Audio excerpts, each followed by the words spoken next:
Hey guys, welcome back to my channel. Today, I've got a special treat for you, a recap of the movie The Awakener. Spoilers ahead. Be prepared, watch out, and take care. The movie begins with many protesters and demonstrators have gathered in front of the government building to express their disapproval of Governor Sandro Coria, whom they accuse of being corrupt and having stolen a significant amount of public funds. The people present here are throwing things and stones at the building. Upon seeing this, the governor hides under a table. However, at that moment, a masked man arrives and finds him. Afterward, we are shown a scene from a few days ago in which we see some day officers preparing for a mission. They approach a building where a man is drinking his coffee, who happens to be Governor Sandro. The officers arrest the governor and bring him to their headquarters for interrogation by day. Officers Edu and Miguel take him to the interrogation room where they inform him that they have obtained evidence of his corruption and embezzlement of public funds. The governor threatens them, saying that he will continue to kill anyone who tries to expose his corruption or crimes. He even attempts to bribe the officers to avoid the charges. Later on, while the governor is enjoying a lavish lunch, his lawyer arrives and discusses his connections in the prosecutor's office. The lawyer assures him that he will be released from custody soon, but he might be put under house arrest during the investigation. Meanwhile, in the day head office, the commander holds a brief meeting and informs them that the evidence related to Governor Corey's embezzlement of the health budget is insufficient. Therefore, he has decided to release him and place him under house arrest. After the meeting, Miguel and his friend leave the office. Miguel goes to see his daughter, who is standing on the road with her mother and waiting for him. Miguel arrives there with a t-shirt present for his daughter, and she gets excited. He helps her put on the shirt while her mother takes pictures. After that, Miguel takes her in a taxi. However, they encounter a traffic block on the road to the stadium. While they were walking on the road, his daughter got shot from somewhere and she started bleeding. Seeing this, Miguel quickly picks up his daughter and brings her to the hospital for immediate medical treatment. When they reach the hospital, the doctors immediately take Miguel's daughter Alice to the emergency room and ask Miguel to wait outside. Miguel impatiently waits outside the emergency room before finally deciding to go inside. Once inside, he's taken aback by the number of seriously ill patients who are unattended and the PO hospital facilities. Miguel then finds his daughter Alice lying motionless in front of the operating room. When he inquires as to why she hasn't been taken in for surgery, the doctor informs him that the hospital has limited operating facilities,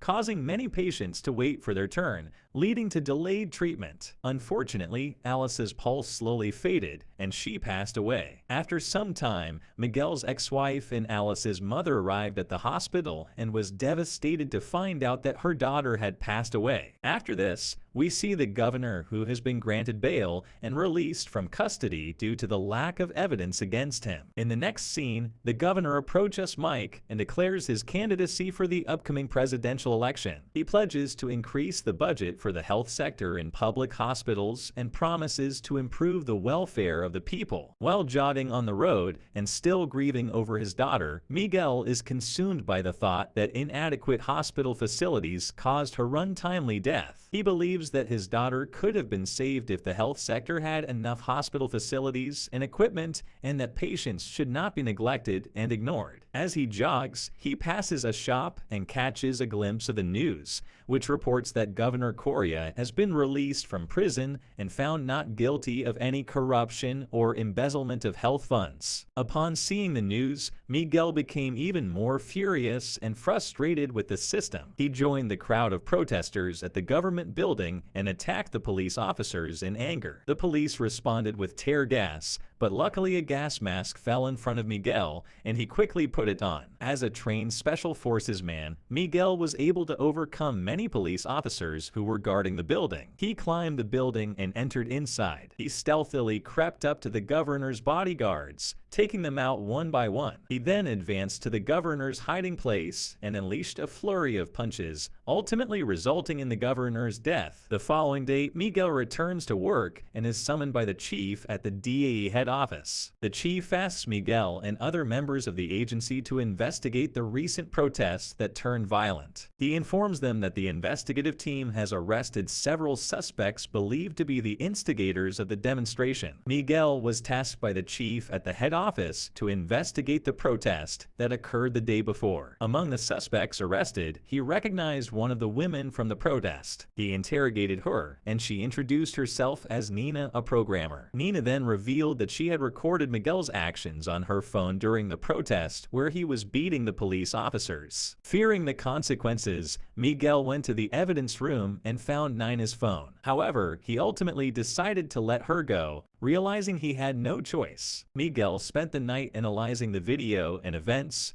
and eventually discovered the address of Nina's apartment. He went there and found her walking on the road. Nina showed him the laptop of Governor Correa and offered to assist him in investigating the embezzlement of medical funds and hospital equipment. As they analyze the evidence together, Miguel realizes that Governor Correa could not have acted alone in the embezzlement case. Nina reveals that she hacked into Correa's laptop and discovered information on other individuals involved in the corruption scheme. She shows Miguel the profiles of several politicians who were complicit in the embezzlement of medical funds and hospital equipment. After this, Miguel meticulously planned and executed his mission to take down the corrupt officials and politicians responsible for embezzlement and corruption in the health department. He targeted each one of them one by one while donning the same mask as his disguise. Miguel successfully eliminated all of them, and the news of the series of killings of politicians quickly spread throughout the city. After that, Miguel visited Nina at her workplace and requested her to investigate the sponsors who had been funding the campaigns of the corrupt officials. However, Nina was hesitant to do so. Miguel then made her an offer to help reduce the sentence for Nina's mother, who was currently in prison. Nina visited her mother in prison and had a conversation about the value of truth. Her mother told her that truth is just an illusion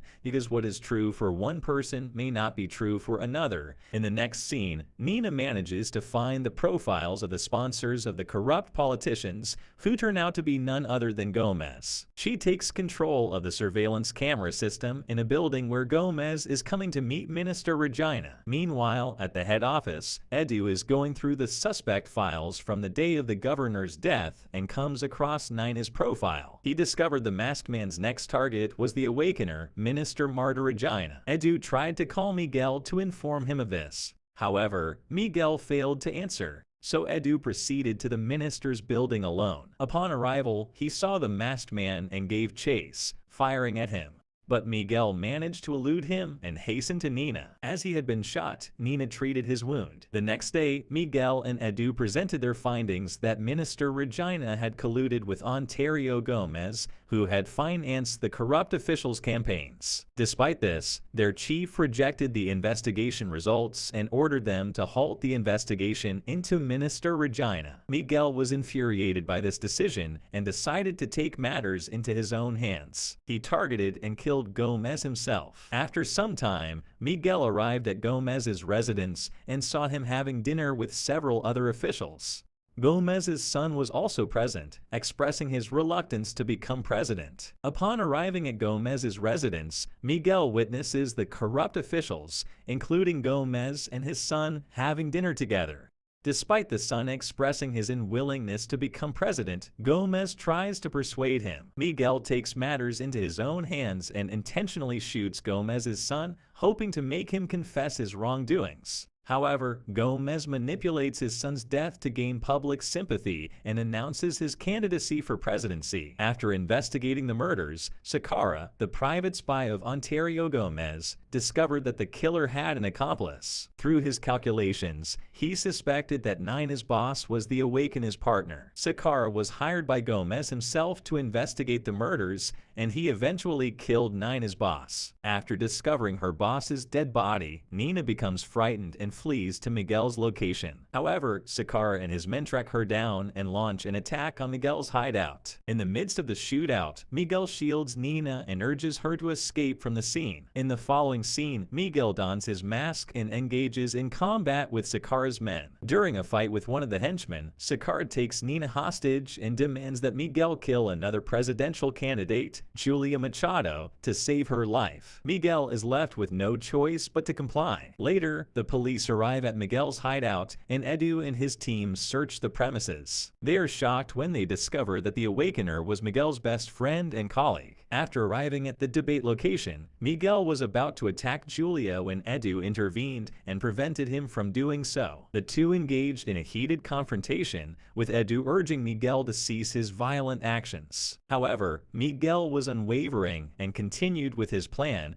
disregarding Edu's pleas for him to stop. In the meantime, Nina fought back against Sakara and managed to injure him severely, eventually escaping his captivity. Miguel, on the other hand, was apprehended for his vigilante killings of corrupt officials. Edu brought Miguel's ex-wife to the prison to persuade him to stop his actions, citing their daughter's potential embarrassment and disappointment. Meanwhile, Miguel learned that Ontario Gomez had won the presidential election. After this, one of Miguel's superiors, Deputy Dish, who had attempted to kill him, came into the cell to interrogate him. However, Miguel killed the man and escaped from the prison. Upon fleeing, Miguel equipped himself with weapons and ammunition and made haste to the Parliament building, where Gomez and his fellow politicians were celebrating Gomez's victory over Julia. In the aftermath of the attack, Miguel storms into the Parliament House and ruthlessly eliminates all of Gomez's men and colleagues. He eventually confronts Gomez in his office, who tells him that corruption will always exist as it's a fundamental human trait. Ignoring his words, Miguel shoots Gomez dead. However, his actions didn't go unnoticed as he is surrounded by Gomez's men at gunpoint. But Miguel had one last trick up his sleeve. He had previously planted a bomb in his car and detonates it, causing a massive explosion that destroys the building and kills everyone inside, including Miguel himself. The devastating consequences of Miguel's actions demonstrate the cost of vigilantism and the destructive nature of violence. In the final scene of the movie, the audience sees the mask of the Awakener lying on the ground, but Miguel's body is nowhere to be found. The police, rescuers, and forensics team are baffled by his disappearance. As the camera zooms out, the audience sees the Awakener standing on the rooftop of a building, taking aim at his next target with his sniper rifle. The screen fades to black, leaving the audience to wonder what will happen next. Thank you for joining us into our review. We hope you had as much fun watching it as we did breaking it down for you. Don't forget to hit that subscribe button and ring the bell so you never miss a video from us.